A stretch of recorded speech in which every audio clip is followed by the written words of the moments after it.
I can do it, I'm going to try to answer some of the questions. And Michael, I might need your help for this part. So the first question is, any strategies on how to answer the linked item set questions? I just want to make sure for the linked items where it goes through, you get like 5 questions. That's what I would assume based on the ABPN format. So. Yep, and so one of the format of the test, you've got some questions that are just your traditional question answer, right? And you can kind of move around within that section. That's where your traditional test taking strategy is answer the questions you know, mark the ones you don't, and go back and get them. So for the linked ones, and if you're not sure what we're talking about, what the board exam will do is it'll give you a question, and there'll be multiple questions in a row that build on each other. The concern is, well, if I get the first one wrong and it kind of takes me down a pathway, do I sort of by default get all of them wrong? And the answer is no. And I will tell you, this is an area where if you played sports, this is helpful. You got to have a short memory on this one, because what will happen is it will give you the first question, and it'll say, what's your diagnosis or whatever, and then the second question, it will then typically tell you what the answer was to the first one, right? Which should then clue you in, hey, well, this was the diagnosis. But you can't go back, right? So once you answer in these linked ones, once you answer, it locks you in, right? So that question's done. So where's the challenge? So if you get it right, it's really reassuring, right? Okay, I think the diagnosis is Guillain-Barré. The next section says, okay, the diagnosis is Guillain-Barré. How do you diagnose it? The challenge is you answer the first one, oh, it's easy, it's Guillain-Barré, I got it, I'm moving on. And it goes, all right, well, the answer was polio, not Guillain-Barré. You've got to just say, forget it, I'm moving on, right? My goal here, no one cares what number you get on this test, right? No one's going to ask you the percentage that you got. I got to tell you, when I got my certification, I don't know what it said in the second sentence. It said, congratulations, congratulate you on passing the exam. That's the last thing I read. I'm sure there was more in that document. So for the ones that are linked, you cannot go back, but it will essentially give you the answer. As a result, it doesn't default you into 5 wrong answers. So silver lining, you have the opportunity to kind of recover. The flip side is you got to have a short memory for that. And you got to say, well, you know what? I missed that one, but I'm going to get the other 4 right. And I'm going to kind of keep moving on. I'll also tell you it's entirely possible. I think that the content outline is extremely helpful for knowing what's on the exam. They can always throw a curveball in there. I'm not going to get into the specific diagnoses, but I remember I took the exam and it was a linked question, right? I'd never heard of the diagnosis. And I just thought, you know what, they win these ones and I'm just going to move on and I'm going to get the next ones right. And that's fine. So don't worry, it will not default you into automatically getting them all wrong if you don't get the first one correct. But again, if you happen to not get it, it's okay. You missed 1 point. That's fine. There's 400 questions. Let's move on. All right. Okay, next question. Is there anything on the content outline that I could just ignore or skip over if I don't have time to cover all the topics? Yeah. So, first of all, take a look at it, right? And one thing I would start with is, well, what are you already really comfortable with, right? I mean, and we're sitting here in March. This is a great time to at least look at that content outline and just kind of skim through it. Well, what do you already know? Because odds are you already know a lot of this stuff, right? I mean, you've been through, again, either 3.5 years of residency training, maybe longer if you're taking this during your fellowship, and maybe longer if you've delayed the examination or you're just having the opportunity to get around to it. So just kind of take a look at it. And are there certain topics you already feel extremely comfortable with, right? Well, okay, well, we're not going to spend a ton of time on that. If you're a neuromuscular fellow or you do a lot of neuromuscular stuff, spending a lot of time on, basic neuromuscular isn't critical. If you do multiple sclerosis care, same thing. That section's not going to take you a ton of time. But at least look at it and say, is there anything weird on here I've never heard of? I don't really know anything about. I think what's on that outline, I think is kind of fair game. They do give you an idea, kind of percentage-wise, how much stuff is going to get asked, but it doesn't tell you within that content. So for me, the big thing is look at what don't you know, And that's going to be different for different programs, depending on where you trained, right? Some programs are very strong in certain areas, and just because of whatever reason, maybe not as strong in other areas. So take a look at what you don't feel comfortable with and think about how you're going to focus on that.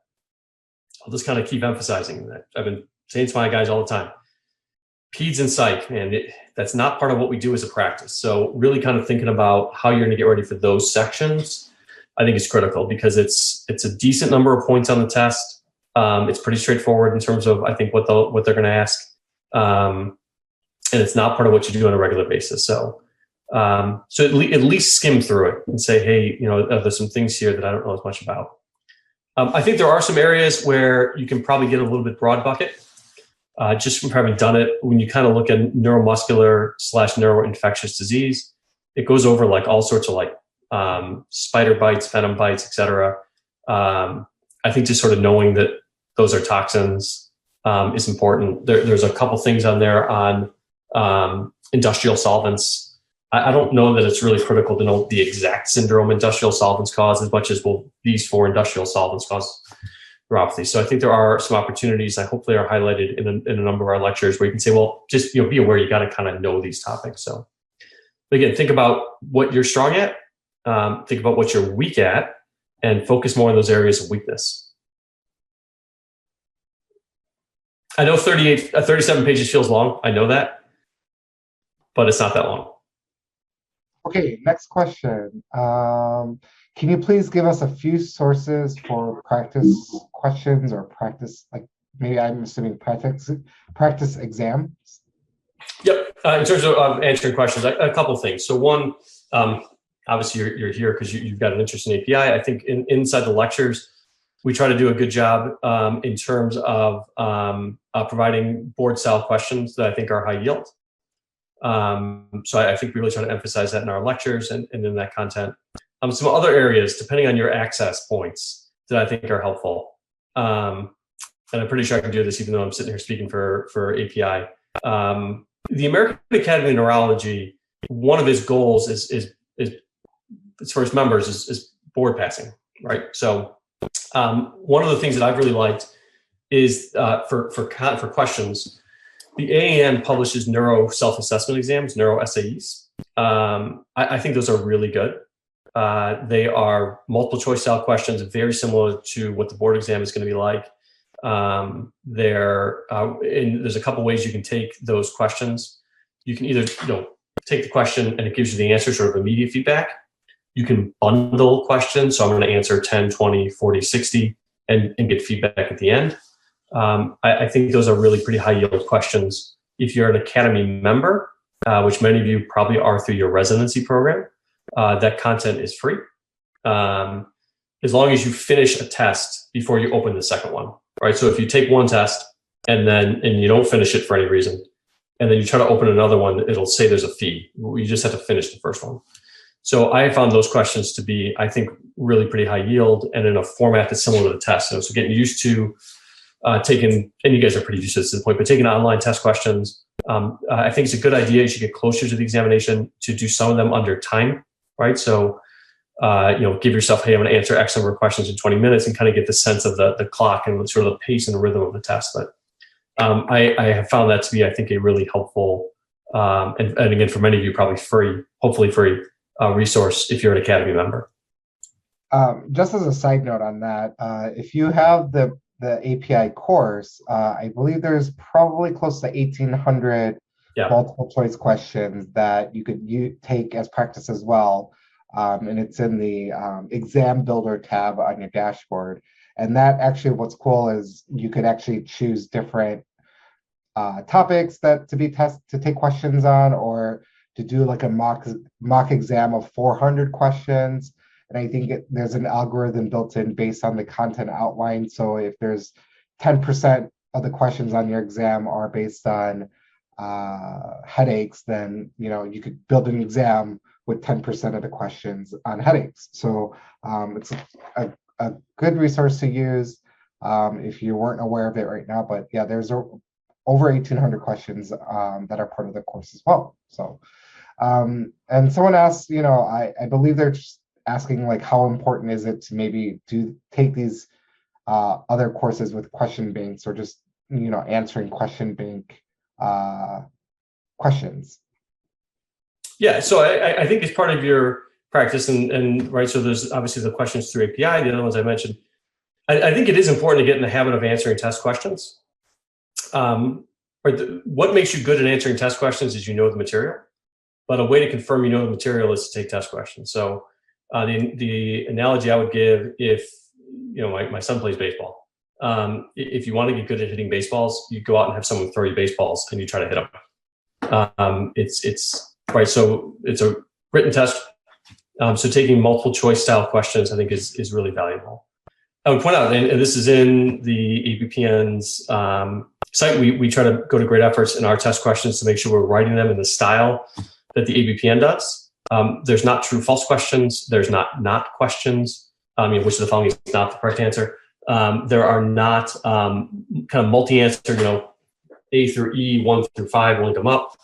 So everything has an answer. I do think doing test questions is valuable. It's just a way to confirm the knowledge you have, and also to confirm probably the areas that are critical, and as well as to shine light in terms of maybe some areas that you're not as good as you think you might be. That's actually really valuable feedback, right? If I answer 20 questions on a specific topic, we'll use headache. Michael just mentioned it. Man, I got 10 of them wrong. Shoot, maybe I don't know headache as well, and I should go back and take a closer look at it. Okay, next question is, I did not pass the exam the first time around. Do you have any advice on what I can do for my second time taking the test?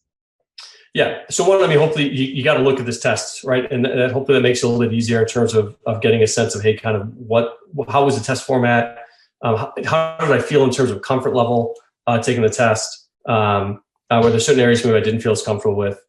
I do think for a lot of folks, there's a skill to test taking, right? So some is looking at, hey, how do I approach the test questions? Do I think I'm answering the question correctly, right? So looking at that question stem first. What was the question stem? So what are they actually asking me, and making sure I'm answering that versus getting lost in some of the details. Having the ability to mark and move, right? Answering the questions that are easy. Do not get hung up on hard questions. You can burn a lot of time and a lot of effort. When you're in the sections of the exam that you can mark and move on, let me get to the questions I know correctly. Let me answer them and move forward, right? And if there's a question that's really challenging, I'm not sure I know the answer, I'm just going to mark it, I'm going to move on. I think can be really pretty valuable. Don't outthink the test. I think that happens really commonly. You think, man, this is the board exam. This is kind of the Super Bowl of exams for us. It's going to be more challenging. Do what you do best. Focus on the things that are common. I think there's a very easy on this exam to take questions where you're like, man, I think that this is carpal tunnel. I think that's a normal head CT, but it's just not going to be that. It's got to be more complex. No, they're looking for more common topics. Don't outthink the test question. Don't reach for the esoteric. It's been one of my biggest criticisms of some of the exams kind of throughout medicine, is that there can be a tendency to focus on neurotrivia. And as a result, the sort of learned behavior is, well, I'm going to reach for the more esoteric. Nope. Yeah, this exam is looking for the more common. Yes, there's going to be a couple esoteric questions on there. There's going to be something on there every year that everyone goes, wow, that's a heck of a test question. And good for them, right? They win that one. Try to focus more on the common things. Be careful reading your test questions. Really read that question stem first. Make sure you're answering it correctly. If I had a question I thought was too easy, I would usually pause and say, I'm just going to reread this and make sure I got it right. And a lot of times it was just that easy.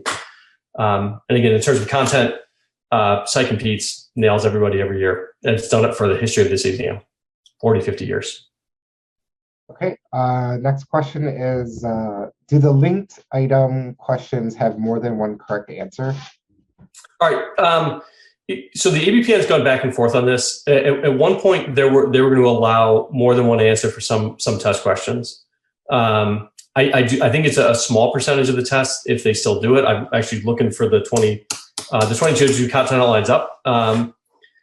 It's possible, but it's fairly uncommon. And full disclosure, and please feel free to email me, and I'll try to get you more information on this, which is publicly available. I don't know how you would know if you can click more than one answer. Usually it defaults you into one, but I will try to get more information on that. So.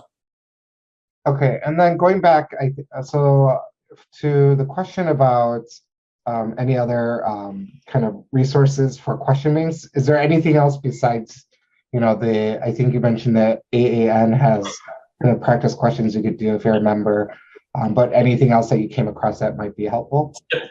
So we mentioned the API 1,800 questions. I mentioned the AAN neuro self-assessment exams. I like Continuum as well, if you do have access to that, if you have access to your residency program. Continuum is a publication through the American Academy of Neurology.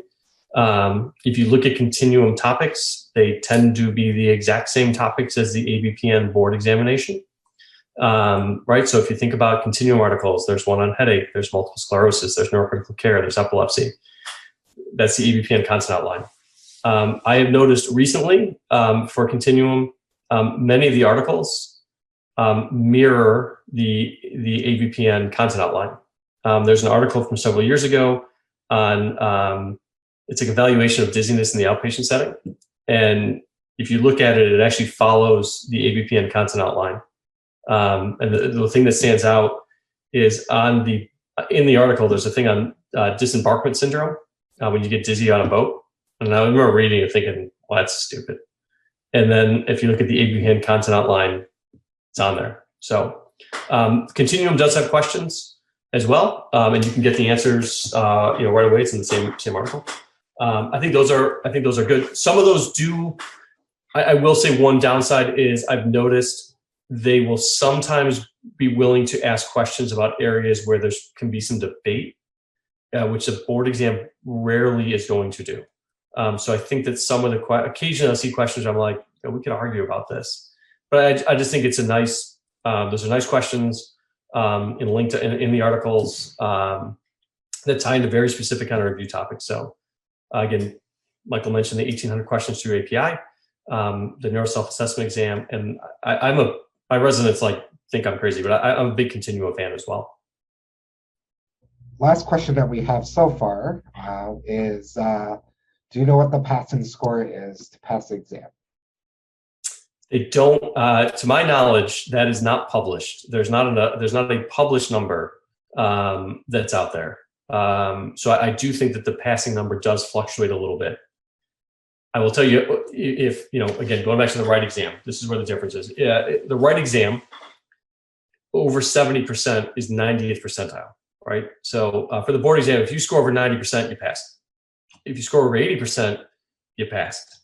The number typically, I think, on average, and I've never been to a meeting or read anything where the ABPN publishes the pass rate, it's usually in the 70% range. So somewhere between 70, 75%. If you look at the percentages on the exam for topics, this is where the psych and the peds can really hurt people. It's not what we do as a part of our practice, and it's a decent percentage of this examination. I don't have it right in front of me, but off the top of my head, it's a pretty significant percentage. And if you just get crushed in psych and peds, it doesn't leave you a lot of room for error for the rest of neuro. So that's where not that the whole exam is psych and peds, but man, that's the one part of the exam that isn't part of your regular practice, that those questions count just as much and can really kind of hurt you. So usually the cutoff is somewhere in the 70s, to the best of my knowledge, for everything I've seen and heard. But again, I don't think the ABPN ever publishes the specific target. So one person is asking, how do they find the Continuum?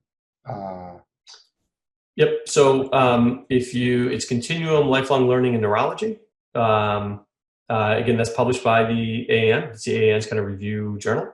It comes out every other month, and they've got a library. I would just say in general, and when you see my lectures, you're going to see it, because I reference Continuum pretty heavily, because I think it's a great resource. I do use other ones as well. I'm not exclusive to Continuum. So Continuum Lifelong Learning in Neurology. I think if you go to the AAN website, there's a link to it. Being an AAN member alone doesn't give you Continuum access. If you're part of a medical staff, if you're part of a residency program, I would hope that your library has a link to it. And that gives you access to past content as well. It used to be the gold journal. Now they've changed the color. It's, I think, sort of a whitish color. I think that's, kind of independent of getting ready for the board exam. I actually think it's just sort of a great thing to have access to in general. I found it to be pretty high yield for me. Whenever I'm giving lectures, whenever I'm talking to medical students, residents, I usually kind of hit up Continuum looking for stuff as a good starting point for me.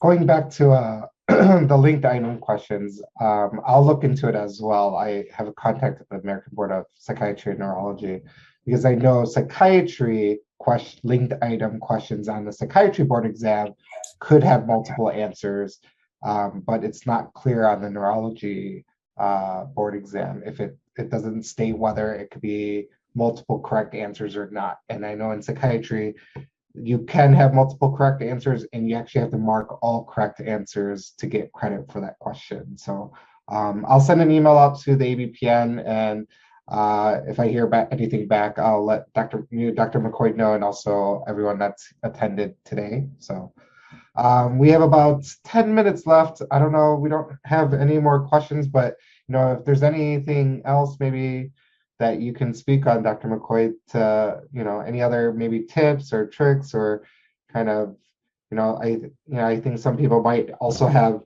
anxiety before the exam or anything like that to kind of to help Yeah. So with the last 10 minutes or so.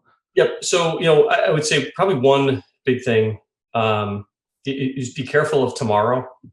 Right. I think sometimes taking that, not to be super cliche, which I'm about to do here, taking that first step is sometimes challenging. You have time right now. I mean, we're sitting here in March. So you're going to have March, April, May, June, July, August. You got about 6 months, which is plenty of time to get ready for this examination, plus all the work you put in for the last couple of years. I think there can very much be a tomorrow phenomenon. I'm going to start tomorrow. Sit down and come up with a plan. The sooner you start, the better. Somebody mentioned earlier, hey, that content outline is long. And every time I look at it, I go, it's long.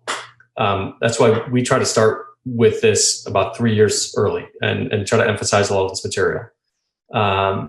So kind of look, you're here tonight, so you've already started. Take a look at that outline and just start thinking, all right, if I break this thing down, kind of where do I go with it? How do I kind of work my way through basic anatomy, which is going to show up, right? And it's actually pretty clearly in the neuromuscular section. I'm going to steal from Zach London here from University of Michigan. He said, everybody writes in their personal statement, I was fascinated by the brain. That's why I went into neurology. He said, I'm waiting for the guy who writes, I was fascinated by the peripheral nervous system. That's very much true. So you just kind of start looking at that and thinking, all right, where do I want to start? Maybe I'm going to start with the order the thing comes in. Headache is first for some reason. And how am I going to kind of start working my way through? How do I plan out my time? I will tell you, Michael's going to know this answer better than I do. The number of hours for this course is pretty long because it has to be, because we cover a lot of ground. So biggest thing, you got 6 months. On the one hand, you can say, yeah, 6 months, I got a lot of time.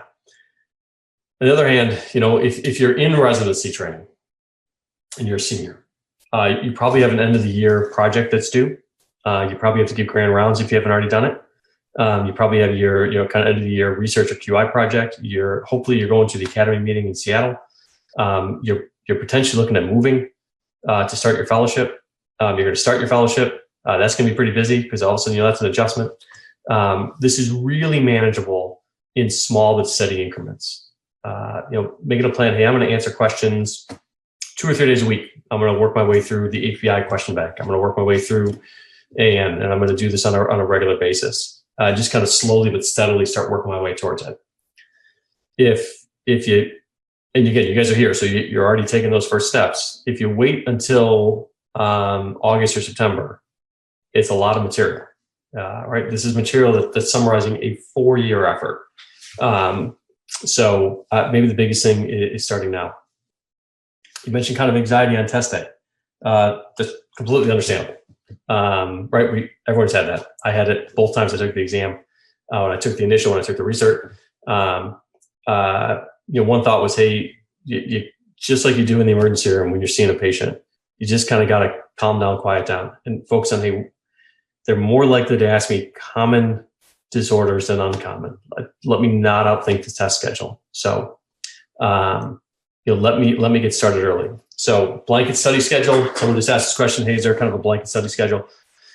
I would say no, but just because step one is kind of determine what are my strong suits and what are my areas of weakness.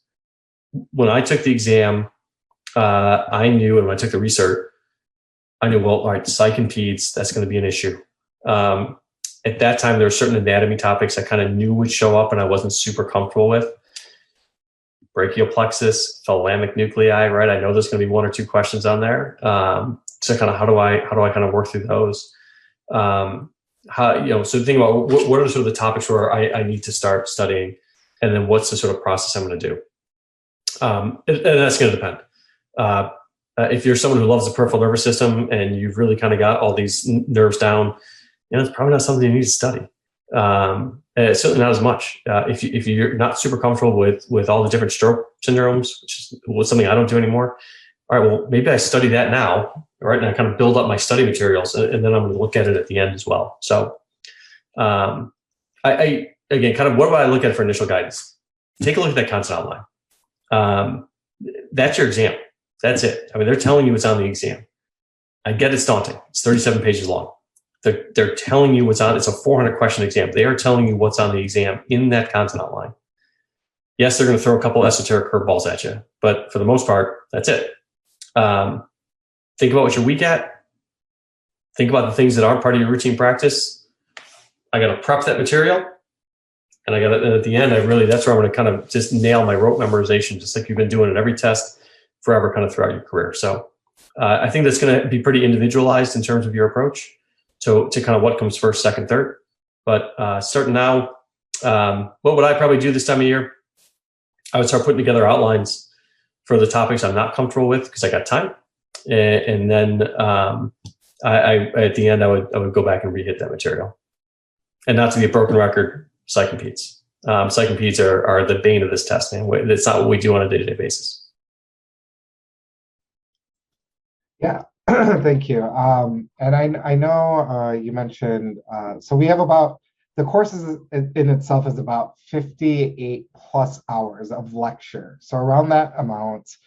And, the way, it was developed is, we followed that content outline. And so, for study schedules or, how to approach our course, I always say, and I think you would, Dr. McCoyd, you would agree, is to cover or to study the things like that you don't know, right? And then also, based on the content outline, the highest yield, right? So whatever is, going to have more test questions it's always good to kind of, study up on those topics. And based on how our course is developed, we dedicate more time to topics that are higher yield, on the exam, because there's a lot more to cover.